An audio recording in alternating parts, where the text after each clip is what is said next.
So far we've heard about Jesus eating with some very unexpected people.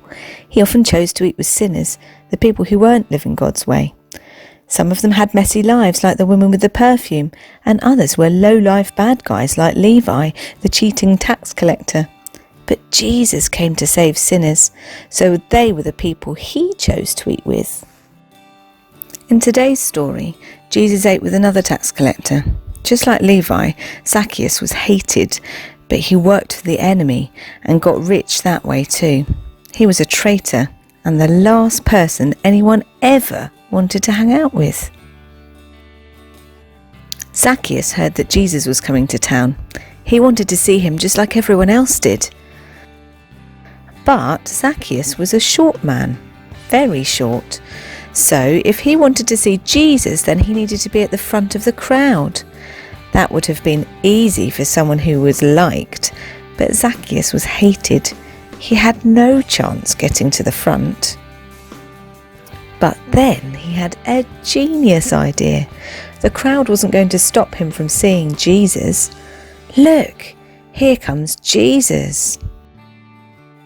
Imagine everyone's surprise when Jesus stopped under that very tree, looked up and spoke to Zacchaeus. Jesus said to him, "Come down right now. I'm coming to stay at your house." Jesus found Zacchaeus in that tree. He called him by name, and he said he wanted to stay at his house. Zacchaeus was delighted, but the crowd had a very different reaction. They were not impressed. They thought it was disgraceful and awful because he was a sinner. Zacchaeus was able to see Jesus.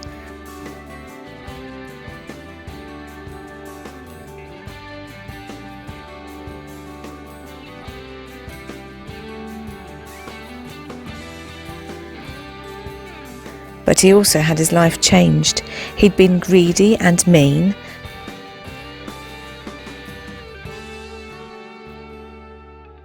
But then he gave his money to the poor. And he paid back the people he'd cheated.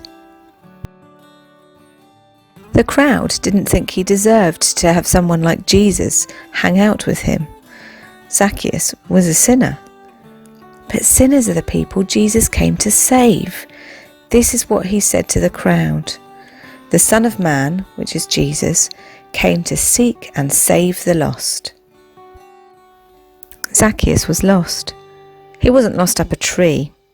He was a sinner lost from God. But Jesus went looking for him. He found him, saved him, changed his heart, and welcomed him into God's family. Wow! Jesus is still looking for lost sinners to save even today. He can speak to us through his word, the Bible, and if you are still a lost sinner, he wants to find and save you. How will you respond?